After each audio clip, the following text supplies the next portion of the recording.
The sixth day is over. You have now 4 more left to work and work very seriously, very diligently, very patiently and persistently to get best results of your stay here. Sixth day is a very important day. I am glad you have crossed this hurdle, sixth day. As I said, the second day and the sixth day. It is difficult for a weak-minded person to cross the hurdle. On the first day, even when you start Anapana, operation starts, and with this operation, the second day one feels like running away. Then again, after Vipassana, the fifth day, sixth day, operation goes deeper, and one feels like running away under some pretext or the other. One pretext. On the fifth day evening, the discourse says so much about dukkha, misery, misery. The birth starts with misery, and then the whole life misery, misery of disease, misery of old age, misery of dying, misery of things happening which you don't like, misery of things not happening that you like, misery, misery, life after life, misery. Oh, this path is path of misery. One doesn't want to understand. This is a very pessimistic teaching. No, I must run. Doesn't try to understand or finds an excuse to run away. There is no pessimism, not a trace of pessimism in the teaching.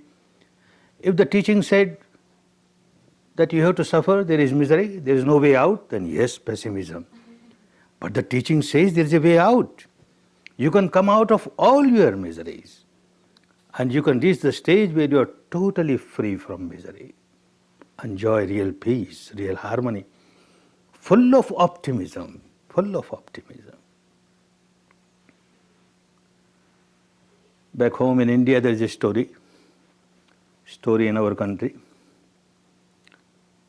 A mother sends the young son to the grocer's shop nearby, gives one empty bottle, one 10-rupee currency note, go and buy some cooking oil.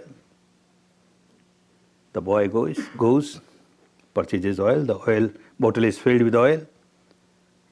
On his way back, out of carelessness, he gets knocked down. The bottle falls. Half of the oil flows out. He picks up the bottle, half empty. Crying, he comes to the mother. Oh, mother, I lost half the oil. I lost half the oil. Very pessimistic, very pessimistic. Story is story. Mother sends another son, another 10-rupee note, another bottle. He also buys oil, gets the bottle filled, and story is story. He also falls down. The bottle falls down. Half the oil has flown out.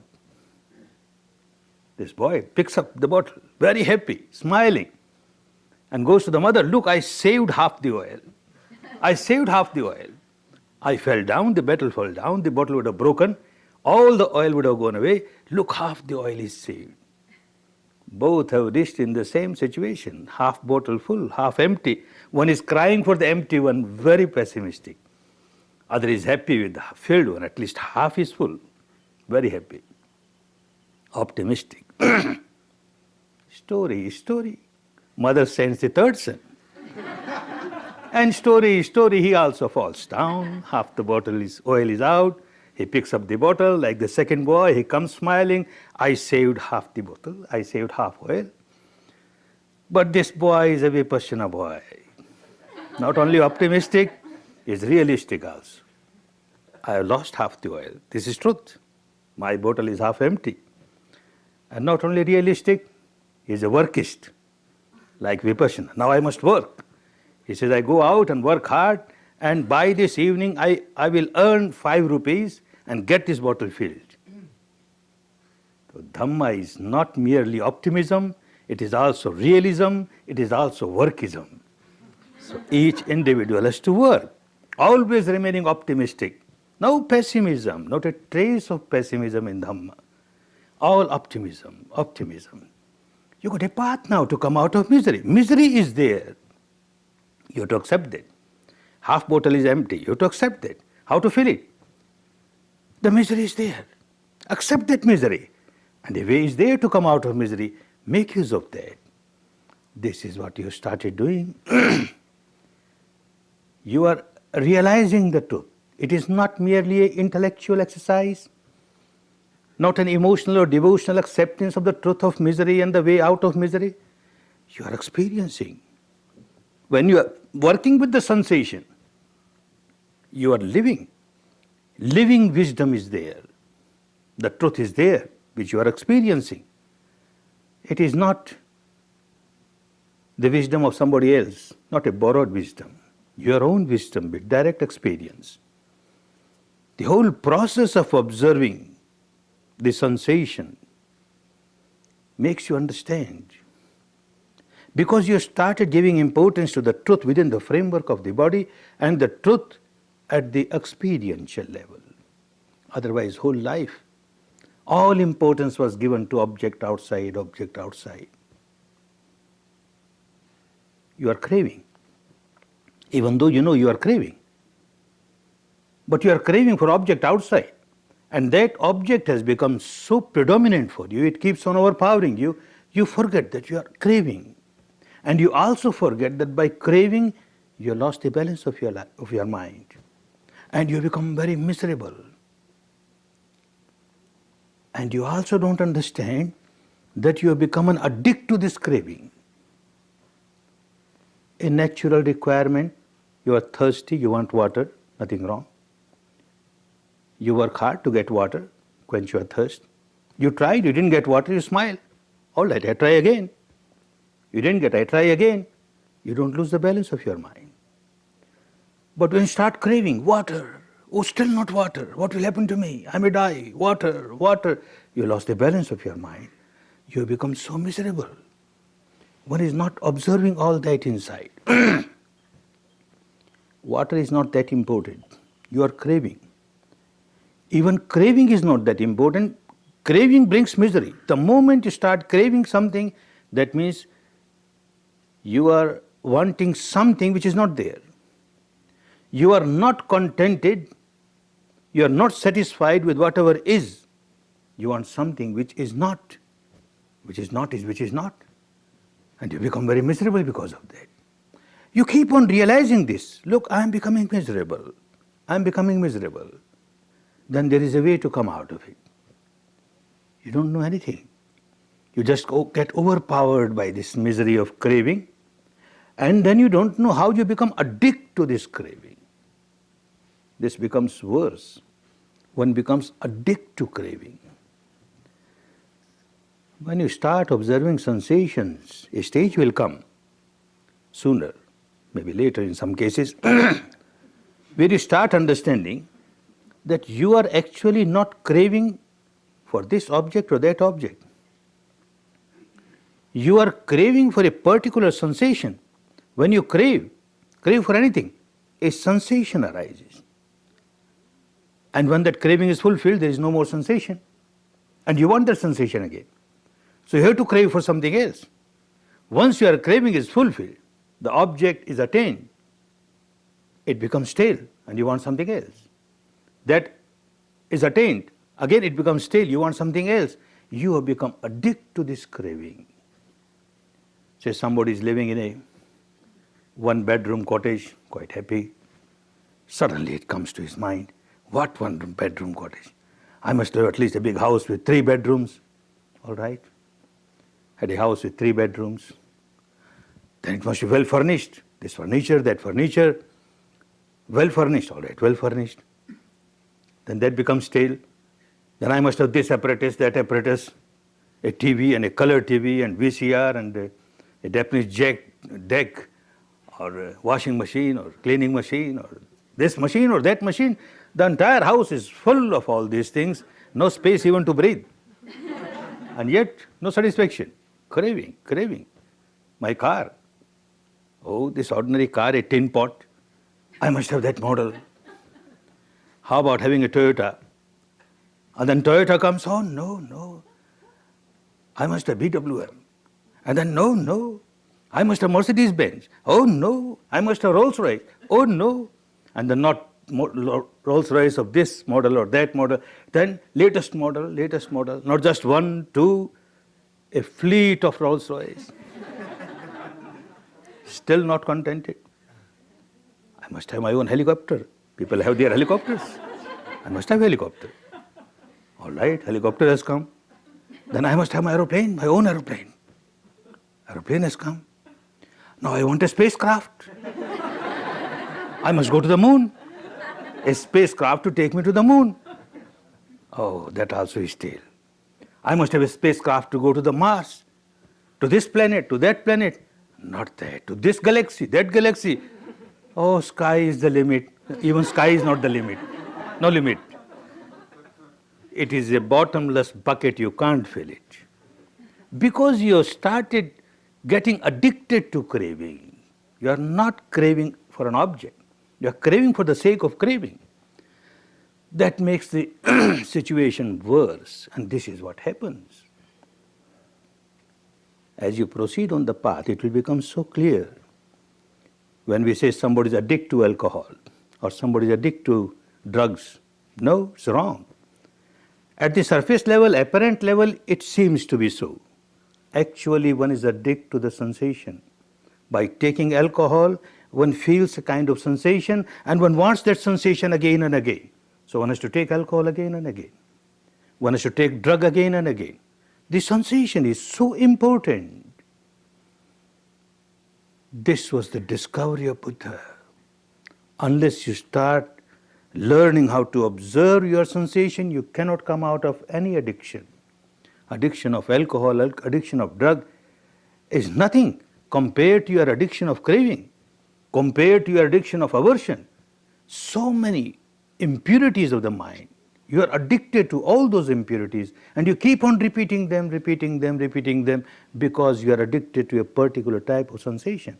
You want the sensation again and again. You generate certain impurities to get their sensation. When that is over, again you generate the same sensation by generating this kind of negativity. This has become the habit pattern of the mind. How to come out of it? Misery is there. But a way to come out of misery is also there. Observe. Learn how to observe. Whatever is happening, you are silent witness. Don't react. Like somebody sitting at the bank of the river. The flow of the river is there. You do nothing for the flow of the river, it's natural. Sitting at the bank, you just observe. This is more than that. A flow of vibration, sensation throughout the body, you are feeling it. Like a research scientist in his lab, in a glass tube, some chemical is there, he heats up some liquid chemical and that gets evaporated.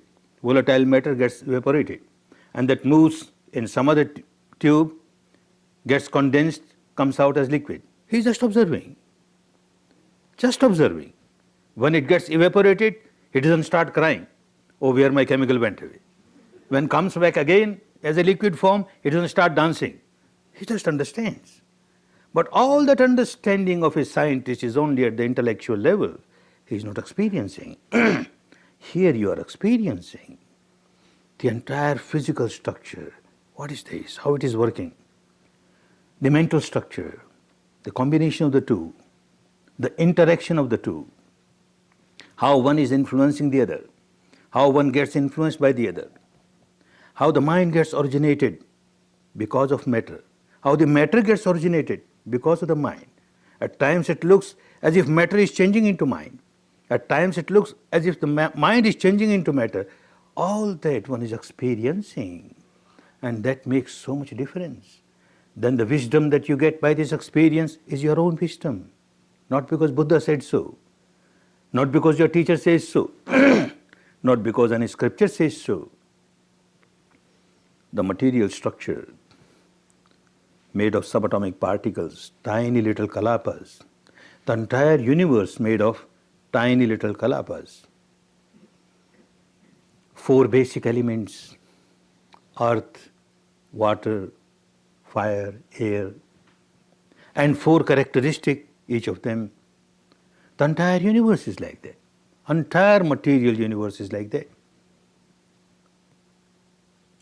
You see things solid, earth element, liquid, water element, air, gaseous, air element, and the temperature prevailing everywhere, fire element.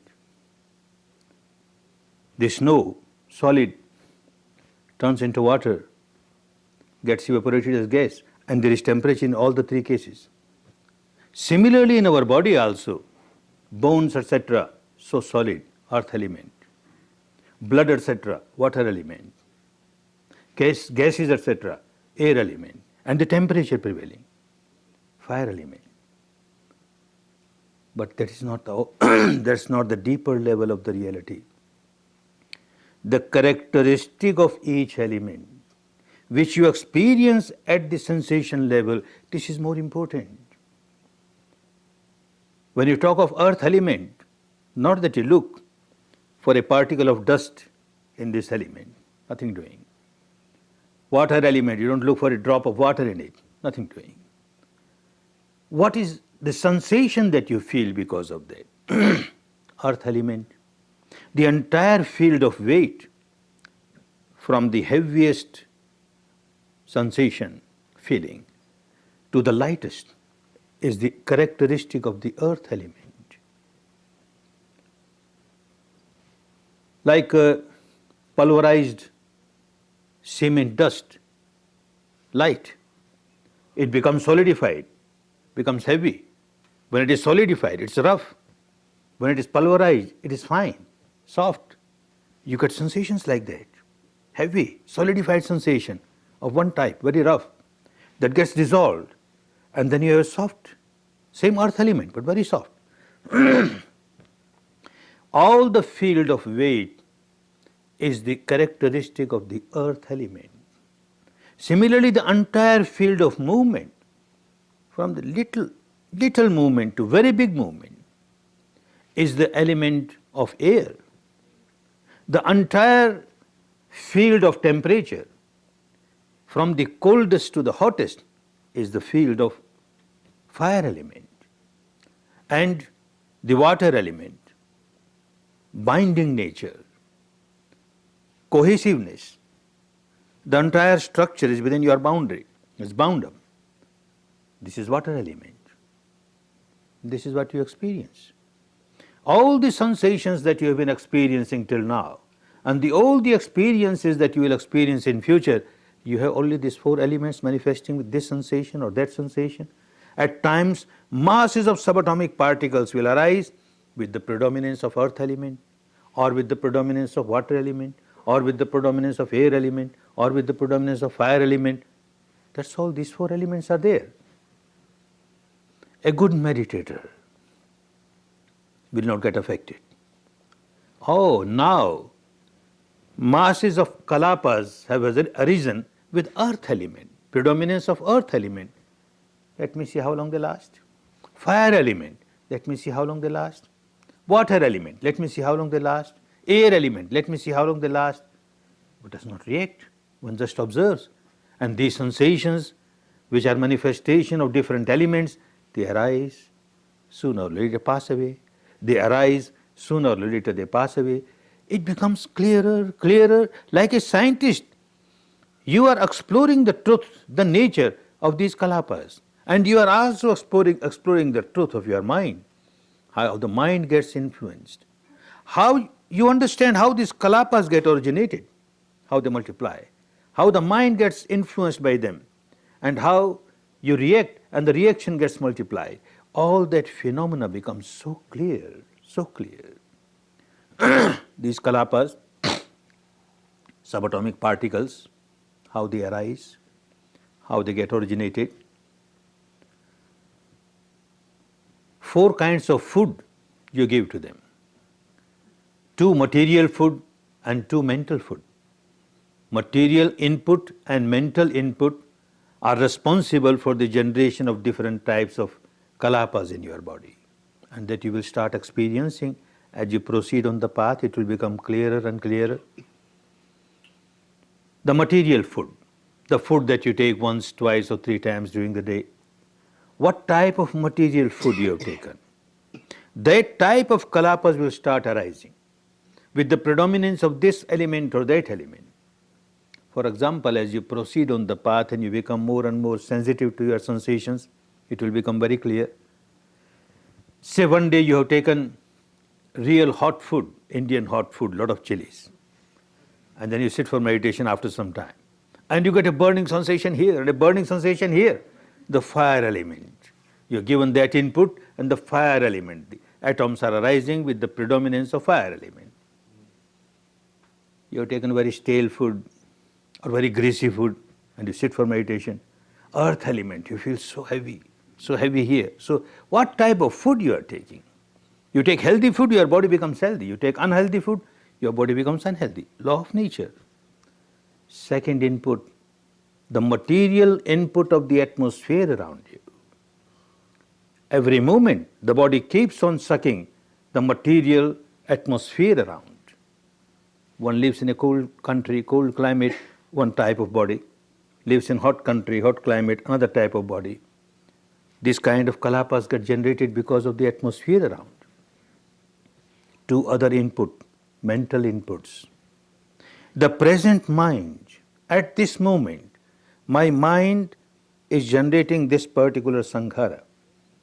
This sankhara, this type with this sankhara, this mind with this sankhara will start generating these atomic kalapas, particles, with particular type of element. Like at this moment, I generate anger. I have generated anger at the mental level, but the kalapas that have started generating are kalapas with the predominance of fire element, burning, burning, burning. Or I generate a fear sankhara, and then trembling, trembling, air element, air element. What type of input I am giving at the mental level at this moment? How the mind turns into matter, or influences the matter, or makes the matter to originate in a particular way. And then the fourth input is your old sankharas. The reality of the mind is every moment it is influenced by the sankhara. The present sankhara, either you keep on generating sankhara from moment to moment, you stop generating sankhara as you practice in Vipassana, you don't generate any sankhara at this moment, then your old stock will start coming up on the surface. This is the fruit of your old sankharas. In your daily life also, as you get established in the technique, it will be very clear. You get something unpleasant happens in your life. Before that something unpleasant happens in the life outside, very unpleasant sensation has started in you. And then only something unpleasant happens in the life. Something very pleasant happens in the life, a pleasant sensation has started in you. So the fruit first comes as a sensation. The seed was planted as a sensation. Say a seed of anger, my sankhara of anger. As I plant the seed of anger, I feel so much heat. Fruit of this particular sankhara, when it comes up, it will come up with the same kind of sensation. Again heat, very much heat. So the sankhara that I am generating now is one input, and it creates fire element in the body. And the sankhara of the past, if it is a sankhara of anger, the fruit of that will again have fire element. Like this, the sankhara now or the sankhara past are another two reasons for different kind of kalapas to arise, different kind of kalapas to arise. As you keep on observing, then you understand that more and more I react to these sensations, more and more I generate new sankharas, and I create more and more misery for me.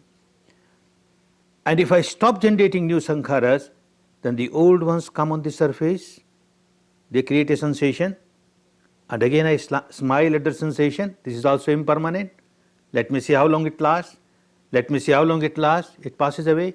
That means layers of that particular old sankhara has come on the surface and passed away. Chunks after chunks will come on the surface and pass away. You are relieved from that. You are not generating a new sankhara.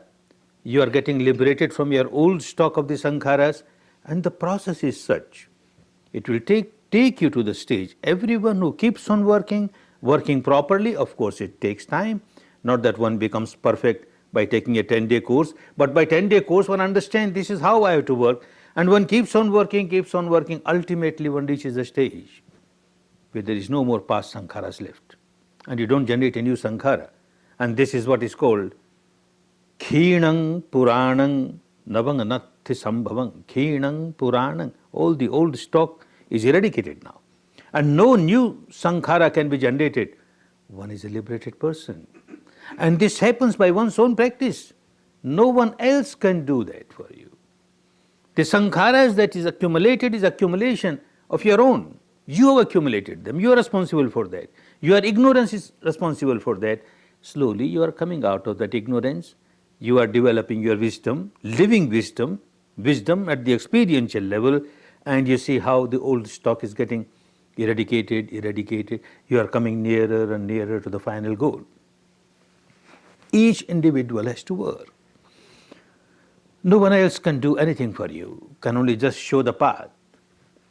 Hindrances are there, difficulties are there. In the language of those days, it is called nivarana, like curtain, thick curtains which won't allow you to see the things behind the curtain. You can't see the reality within you because of these nivaranas, these obstacles, these barriers. 5 big nivaranas, 5 big barriers. I call them 5 big enemies of every meditation, Vipassana meditator. 5 big enemies. 2 big enemies, craving and aversion. You are meditating to come out of your old habit of craving, to come out of your old habit of aversion.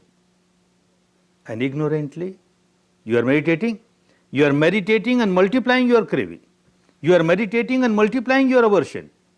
You are supposed to come out of craving. You are supposed to come out of misery of craving. You are supposed to come out of the misery of aversion, and look what you started doing. This is because of the old habit pattern of the mind, because of the ignorance, because of these nivaranas, these 2 nivaranas, 2 barriers. An example, how it happens. In a course like this, there are many reasons for asking the students, no communication, don't talk with the fellow student. If any problem, come and discuss with the assistant teacher or the teacher. But keep on working your own. But human mind is human mind. Always inquisitive about others. You get one opportunity and you start talking, hey, how about you? How about you? And this person replies, I get a flow of tingling vibration, tingling throughout the body, and I didn't get any tingling. And somebody says, I got a flow of like electric current throughout the body. Electric current? Wonderful, I didn't get.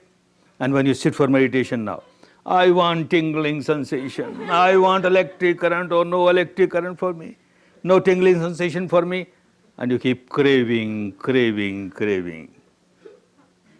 You were here to come out of craving.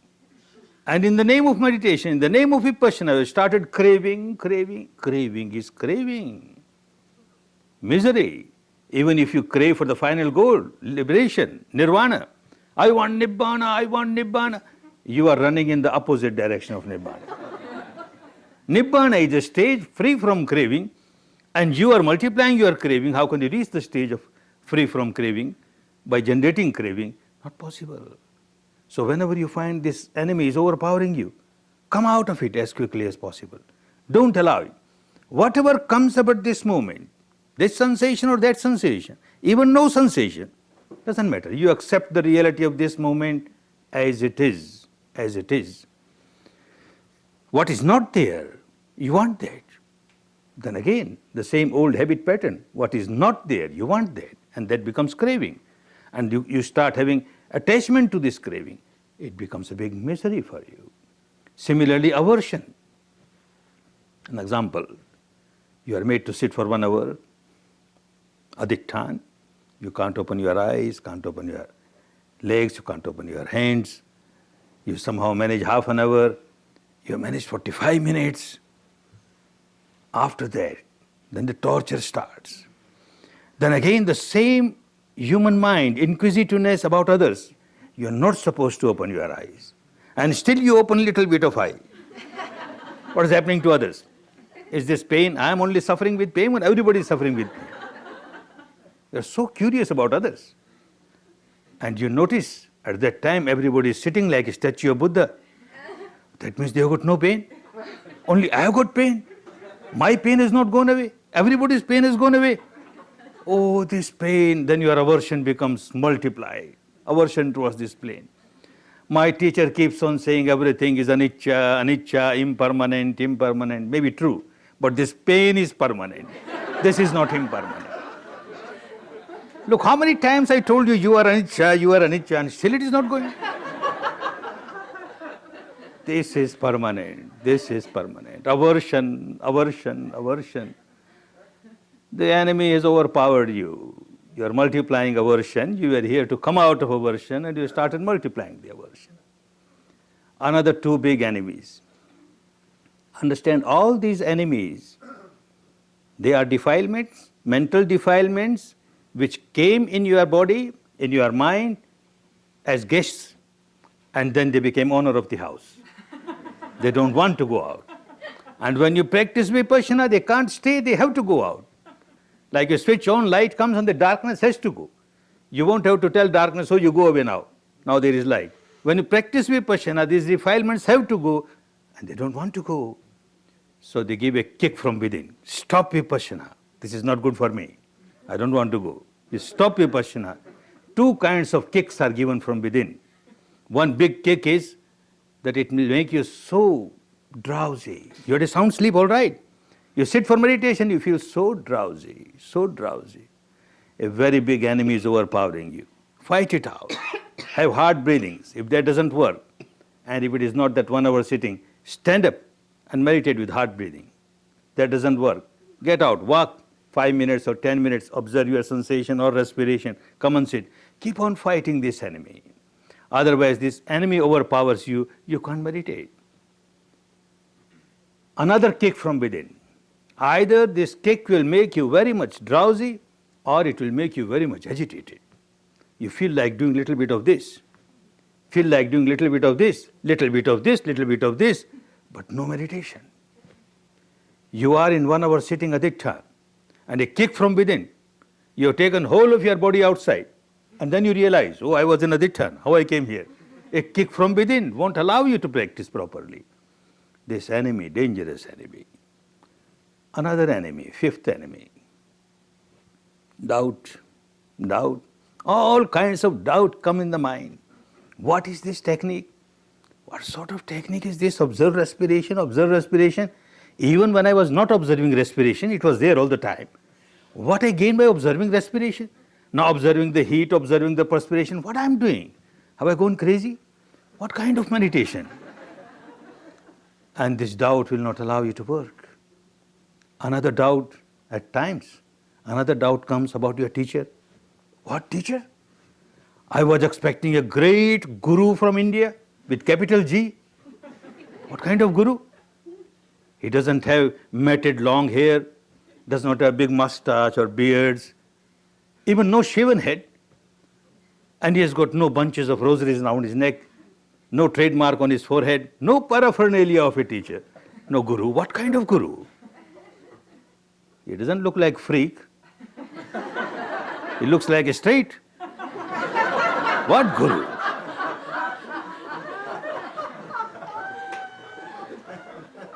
No.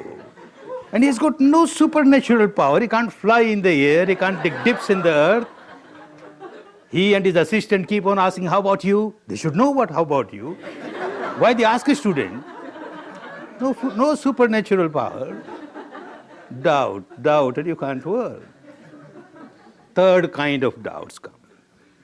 Yes, the technique is good because so many people keep coming and they get benefit. They keep coming repeatedly. Certainly it is good.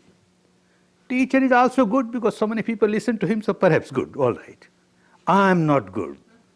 I am not fit for this. Doubt about one's own capability. I am not fit. This is not the time for me. And this scene is not for me. I better quit. And one feels like running away. Oh, this doubt, doubt, doubt. Any of these three doubts overpowers you and you stop meditating. These 5 nivaranas, 5 enemies, be careful. Don't allow them to overpower you, and then you will find you are progressing. You are progressing. You are progressing. The technique is wonderful. There is no dogma involved in it, no blind faith involved in it, no cult involved in it. It's pure science of mind and matter, the interaction of mind and matter, how out of ignorance this mind keeps on reacting to these sensations, keep on generating negativities, and because of these negativities, more and more this particular type of sensation arises, and when that sensation arises, you more react with negativity, and this vicious circle you become miserable, more and more miserable. You start observing it, you start coming out of it. Just universal law of nature. Nothing to do with this particular organized religion or that organized religion. Truth is truth. Universal truth, universal law. Dhamma is universal law, natural law, and that will become clearer and clearer if you keep on working. The law of nature is such that if you keep on reacting with negativity, you are multiplying your misery. You stop this reaction, you have started coming out of misery. And this has worked even in the past, this works now, this will keep on working in future. Even in the past, whether there was a Buddha or no Buddha, Buddha says whether I am there or not, whether somebody becomes an enlightened or not, the law of nature remains the same. It is eternal. All the time, when one generates negativity, one is bound to suffer. All the time, one starts coming out of negativity, one starts getting liberated from the misery. A Buddha discovers. This law remains covered. People do not know what's happening. Deep inside, how you generate negativity, people do not know. The enlightened one's enlightenment is that he goes deep inside and finds out how one keeps on generating negativities to these sensations and keeps on multiplying one's misery. How observing the sensation one can come out of this misery, come out of the negativity. This is found out by somebody, which is there already. The law is there already. And then out of compassion he starts teaching it to others, giving this technique to others. People follow it and they come out of their misery. This happened to thousands upon thousands of people in the life of the Buddha. And after that also, during these 25 centuries, whoever practiced got the same benefit. And even in future, who will be practicing will get the same benefit. Today anybody is practicing will get the same benefit. The law is law, it is eternal, the same law. Esa Dhammo Sanantaro. The Dhamma is eternal, the same law prevails. At the time of Buddha, how miserable people came out of their misery, not because of any miracle or magic of Buddha. The same technique was given. One instance of this person, Angulimal, a young man, very angry. He had taken a vow that he will kill 1,000 human beings. How much anger he has got. And he killed 999 of them. And he was looking for the 1,000th one. And how to remember how many he has killed. So whomever he kills, he cuts the finger and puts such a garland around his neck and keeps on counting how many fingers. And that is why he was called Angulimal. One he is wearing a garland of fingers. When he was looking for the 1,000th person, he came across Buddha. Or rather, Buddha out of compassion came to him just to save him from his misery. No magic, no miracle. Same technique was given to him. And he started realizing that he is a miserable person, full of misery, and started working on it. And working, he came out of misery. He reached the final goal of full liberated person, an anarant, full of compassion, full of love, full of goodwill for others. And now he goes around from village to village, from countryside to countryside, from city to city. Everywhere people are so miserable. I was so ignorant. Out of my ignorance, I had been harming myself, I had been harming others. Like me, there are so many who are harming themselves, they are harming others. If they get this wonderful technique, certainly they will come out of their misery. Certainly they will come out of their misery. So out of compassion, he goes to different places, teaches this Dhamma, this technique to others. Some people recognize him. Although he has become a monk now, he is the same Angulimal who has killed my mother, or killed my father, or killed my wife, or killed my husband, or killed my son. Same Angulimal. And out of anger they throw stones at him, they beat him, blood starts flowing from his body. But from the heart, only compassion flows. Oh, miserable people! I was also equally miserable. Out of ignorance, I was harming myself, I was harming others. See this technique, how it helps you. You will come out of all your misery. Give it trial, give it trial. Full of compassion, the whole life full of compassion. How miserable people came out of their misery so easily, of course, by practicing the technique, understanding that this technique alone can take us out from the misery. Unless we come out of our negativities, unless we come out of our sankharas, there is no liberation from misery. A very miserable woman by the name of Kisa Gautami got married, and for a number of years had no issue, and she was craving for a child. After a number of years she got a child. Unfortunately, within 2 years the child died. She had developed so much of attachment to the child, and the child died. This sorrow was unbearable for her. She took the dead body corpse of the child to the breast, and she won't give it to the people to take to the cremation ground or take to the graveyard. No, my child has not died. It is sleeping. Please do something so that he gets awakened. Please do something. And people say, no, mother, he has died. And no use expecting that he will wake up. But she has gone totally insane. No, I can't give. My son has not died, has not died. Please do something, please do something. One wise person told her, nobody has got any medicine for this dead body. You may go to Buddha. He has got his meditation center here. You go there, perhaps he may do something for you. And she went to Buddha, placed the dead body before his feet, and crying, my son has not died. People say he's dead. Even if he's dead, please do something, please do something. Buddha found that her mind was so emotionally unbalanced, any kind of Dhamma teaching will not work there. He had his own way of teaching. Asked her, all right, go to the city, get a few grains of sesame. Very happy. Buddha is going to do something for my son. Buddha said, wait, listen the instruction properly. You must bring these seeds of sesame from some house where nobody has died. From a family where nobody has died. Yes, yes, sir, I'll bring that. And she went out. From house to house, from street to street. Every house she is asking for sesame seed. My son has died and Buddha is going to do something. Please give me. Oh, you may take bag full of seed. May your son get alive. And then she questions, has anybody died in your family? And with a long face they say, yes, my father has died, or my mother has died, or my brother has died, or so-and-so has died. And the next house, and the next house. Not a single house she got where somebody has not died. And by that time, the whole day, she came to senses. There is no house, there is no family where somebody does not die. This is law of nature. People take birth to die sooner or later, and now her mind was in a position to learn Dhamma. She came back, and Buddha gave Dhamma, the same Dhamma. Observe respiration, observe sensation, go deeper, deeper, deeper, and you find all your misery will get evaporated, layers after layers. And this Kisa Gautami became an Arhat, fully liberated. And all her life, serving people like me, so many mothers, like me, so many sisters, oh, they are so miserable.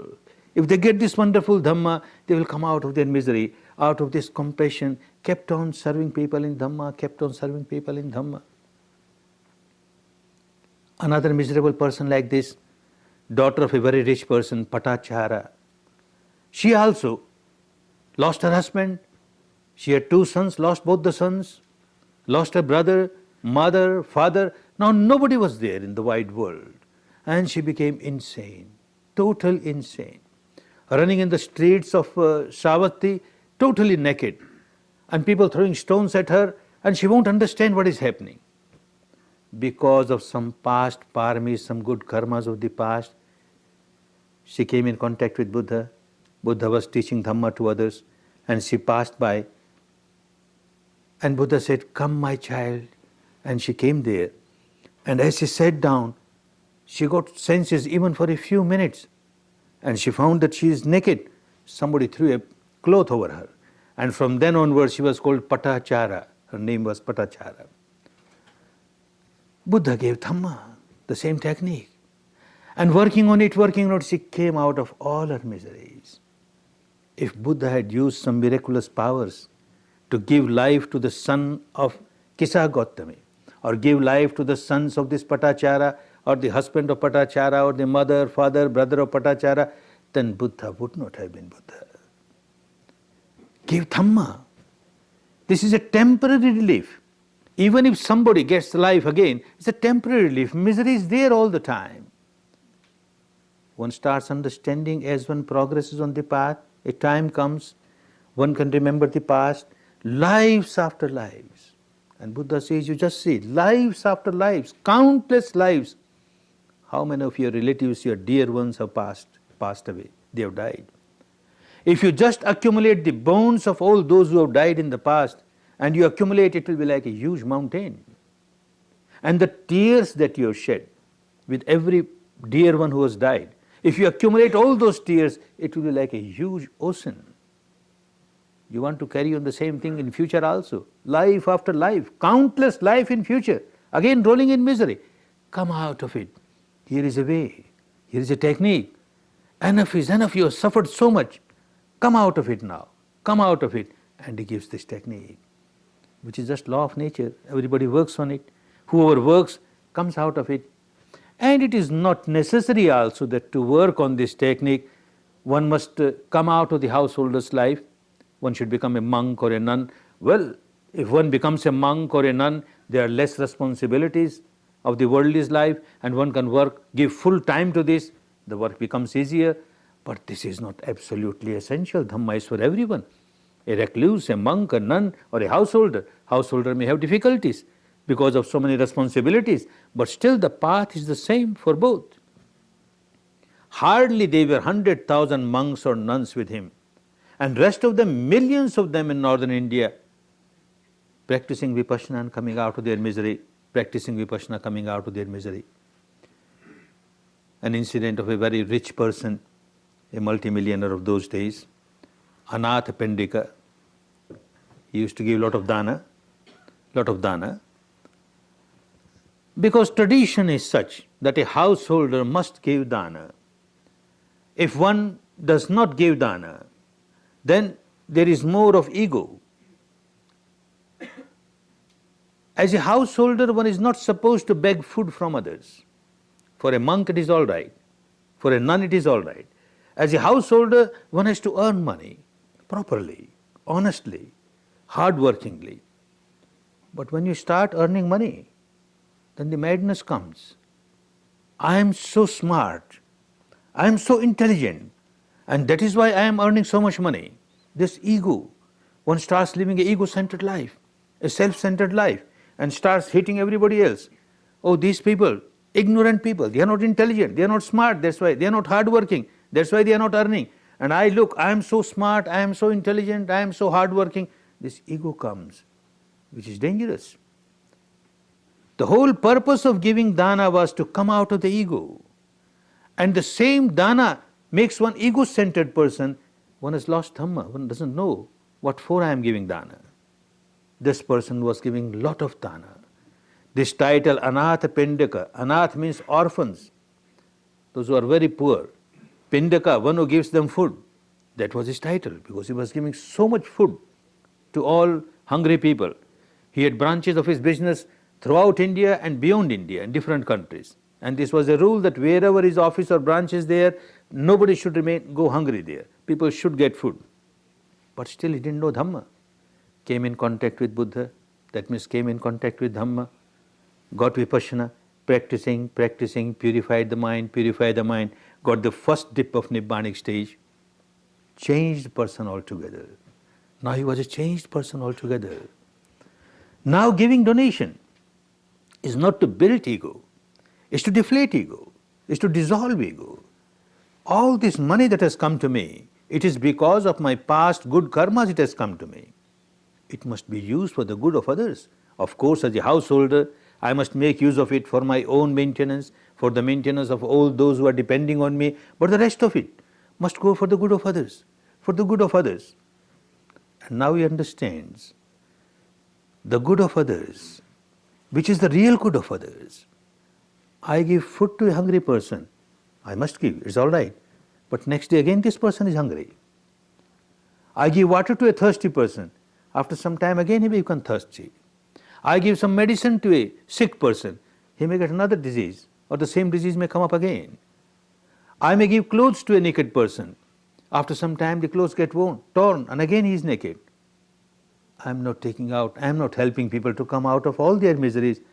If they get Dhamma, if they get this wonderful technique of Vipassana, oh, they come out of their misery. Total liberation from misery. Misery that they were encountering from life after life, life after life, they will come out of it. Dhamma should go to each and every suffering person. Besides all that I am giving material dana, this dana is most important. Sabba danang Dhamma danang janati. The dana of Dhamma is the highest dana. And he goes to Buddha. Buddha at that time was living in Rajgiri, pays respect to him and tells, sir, why not come to Shavasti? He was living in Shavasti, which was the most populated city of India of those days.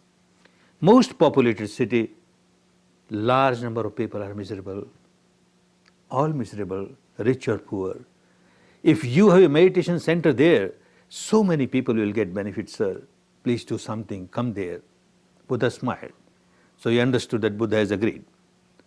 He came back home, looking for a center, a place where Buddha can start teaching Dhamma to people. Meditation center should not be in the midst of the city with so much of noise and all. It should not be very far away where people cannot go. So looking for a proper place, peaceful and yet not very far away from the city, he came across a garden, a park, very calm, very quiet, congenial for meditation. And he inquired who is the owner of this park. And he came to know that the prince, the son of the king, is the owner, Prince Jeta. And he went to him, sir, I want to buy your park. And the prince became very angry. I am not here to sell my park, this is for my own amusement. I can't sell it. No, sir, I have to buy. Any price. Just to get rid of him. The prince says, you know the price of this land? You have to spread gold sovereigns, the entire land. This is the price. The deal is done. I will spread sovereigns. Cart loads of sovereigns he is bringing and spreading. The prince says, have you gone mad? No land can be that valuable. What are you doing? Are you a mad person? He says, no, I am not mad. This land is going to become so valuable. Buddha is going to come here and teach wonderful Vipassana. And all my wealth is nothing compared to one person getting Vipassana. Even one person comes out of the misery. My wealth is nothing compared to that. And I know not one person, thousands upon thousands will get benefit. And he made a meditation center where 10,000 people can live, stay, meditate, learn Dhamma. This volition to serve others, dana was there even previously. Now the dana is how more and more people will get benefited. Not to inflate his ego, to deflate his ego, dissolve the ego, just to serve others, serve others. This multimillionaire, it so happened that due to some karmas of the past, he became a pauper for a short period. He had no money. He is a pauper. And when he was a moneyed person, he will come to this center every day, morning and evening, to meditate. And as a householder, he understands, I should not go to the center empty-handed. I must carry something for the meditators. And every time he comes, he brings something for the meditators. Now he is a pauper. He has got nothing to bring. And then something comes in his mind. Behind his house, he has got a small garden. And in that garden, he has accumulated very good fertile soil from different parts of India. Now he takes 2 handfuls of that earth, fertile earth, comes to the center, under a tree, at the root of the tree. May this tree grow. Under the shade of this tree, may someone get Dhamma, may someone get meditation. Volition is there. Whether a handful of earth or millions of rupees makes no difference. Volition. It is the volition that counts. After some time again he became multimillionaire, started giving the donation in the same way. He understands Dhamma now, that whatever I give, the amount is immaterial. My volition, my Dhamma volition, for the good of others, for the benefit of others, not expecting anything in return. When one does not know Dhamma, then one keeps on giving dana, but inflating the ego. One builds a big hospital, a school, a college, but wants it to be named a Goenka hospital, a Goenka school, a Goenka college, and this name must be written in golden letters at the gate. Goenka school, Goenka college. Madness, one doesn't know what one is doing. The whole volition is wrong. Understanding of Dhamma is wrong. The volition is to give without expecting anything in return, to give for the benefit of others, for the benefit of others. How people started changing in their life. Different people, householders. One Mother Visakha, again a daughter of a very rich person, married to another rich person, but the family had no Dhamma at all. And how very wisely she turns the entire atmosphere of this family where there was no Dhamma. How everybody became a good meditator and changed the whole attitude of the family, and the whole family became full of peace, harmony, where there was so much of tension and misery. How Dhamma starts working, brings peace for one and all. And this was not merely at the time of Buddha, it kept on. Whoever worked, whenever one worked, the same result comes.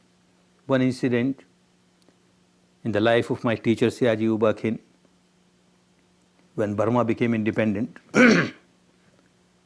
they were small states, princely states, and a person, a good politician, statesman, he amalgamated all these states and made a union of Burma. And to satisfy these princes, one of their leaders was made the president of the country, of the Union of Burma. Now president has got no power according to the constitution there, the prime minister has all the powers, and yet this person becomes so happy that I am now the president of the Union of Burma. Previously I was just a ruler of a small place. Very happy. One evening he gives a big party, all the diplomats and elite of the city, they all come there, a big party. 7:30 is the time to start the party. Everybody has come, all the guests have come. The host is not to be seen. 7:45, the host is not to be seen. 8 o'clock, the host is not coming. Prime Minister got worried, what's going on? He sent somebody to the residence on the first floor, and those who went up there came back and told him, sir, he can't come. Why, what happened? He has drank so much, he is unconscious lying on the floor. He can't come. Oh, but without the host, how can this party, this is the president's party, conscious or unconscious, bring him somehow. Let us start the party. And two of them helped him to come. Half conscious, half unconscious, hiccuping, and he comes. He's made to sit on the main chair. And the course and the dinner starts. First course is served. Second course is served. When the third course was being served, he started vomiting. Vomiting. Prime Minister was so unhappy. We call our land a Dhamma land, our government a Dhamma government, and what sort of president we have got? What could be done? Next day when he came to senses, he telephoned to Prime Minister, if you want I will resign, but I cannot come out of alcohol. It is impossible. In our royal tradition, when the heir to the throne is born, that means the first son to the king is born, then the first input given is the best quality alcohol.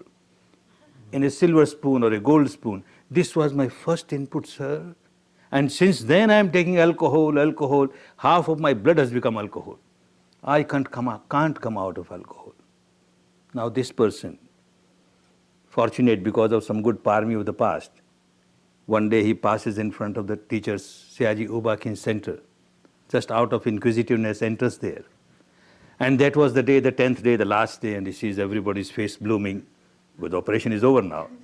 And balm is given on the wounds. Everybody smiling. Hey, what's going on here? Meditation is taught. What meditation? Anapana is taught. Vipassana is taught. Being a born Buddhist, he has been reading about this Anapana and Vipassana in the scriptures, but he never knew that anybody is teaching this. And such results are coming. Everybody says we feel so peaceful, so harmonious. I had no peace in my life. I never know what harmony is. I am such an agitated person. Sir, can I come? Can I come? I also join. Yes, yes. Whether a prince or a pauper, anybody, everybody can come and meditate. What shall I have to do? You have to take 5 precepts. 5 precepts? Oh, no, no, no, 4 precepts. 5th one is out of question. I can't do. Then go away. We can't take you. And he wants this peace. And he's not taken. So he starts arguing, starts bargaining. One little peg, sir, every day. Very little. No, nothing doing. 1 peg after alternative days. Nothing doing. 1 in 5 days. Nothing doing. Go away. We can't teach you unless you have got this foundation strong. This 5 sila are foundation of meditation. And then he says, all right. Then somehow I will control myself. But sir, under one condition, that when I go back home, you should not stop me from drinking. How can I stop you going back home? You are your own master. You drink as much as you like. But here, no. I would recommend you going back home, you should not drink. But if you drink, how can I stop you? But these 10 days, no drink. All right, sir. I want peace. I want harmony. And he practiced the same practice. After 10 days, he goes to the president house, his own house there. And somebody is drinking even 100 yards away. He says, stinking. Who is drinking here? He can't bear. He can't bear others drinking. Out of question for him to drink. And the whole 10 days, nobody told him, if you go back home and drink, you will get this hell or that hell. Nothing doing. In Dhamma, there is no threatening. What happens? What is drink? He is addicted to the sensation of the drink.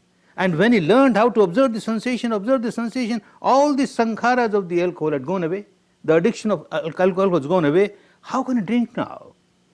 If this has happened only to one president of the Union of Burma, perhaps there was some miracle involved. This happens to thousands of people coming to courses. Addict to alcohol, addict to drug, addict to this, oh, more than that, addict to craving, addict to aversion, addict to fear, addict to depression, all these mental illnesses, how they go away easily. Dhamma is so wonderful. Dhamma is so scientific. Dhamma is so non-sectarian. Dhamma is so universal. Dhamma is so result-oriented. It gives you result here and now in this very life. Good that you have joined the course. Make best use of the remaining 4 days. They are wonderful days of your life. At least get established in the technique. How to practice it, it's a lifetime job. You have to work for the whole life, but get established in the technique. Make use of the time. Make use of the opportunity. Make use of the facility. Make use of this wonderful Dhamma, the wonderful technique.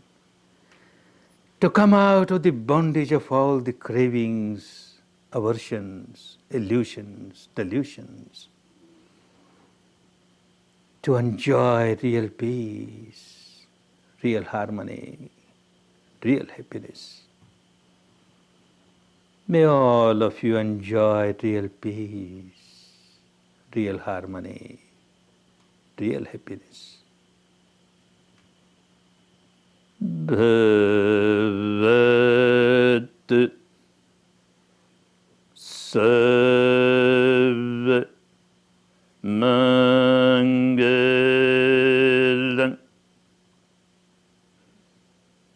Bhavat Sarva Mangalam Bhavatu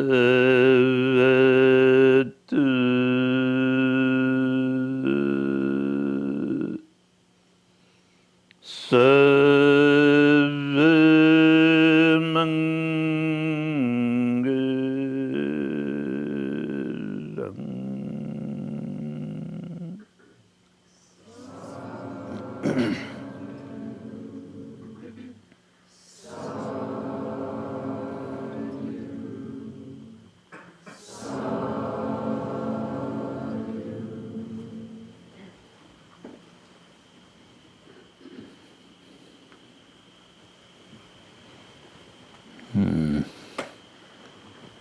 Take rest for about 5 minutes and then again start working. Take rest for 5 minutes.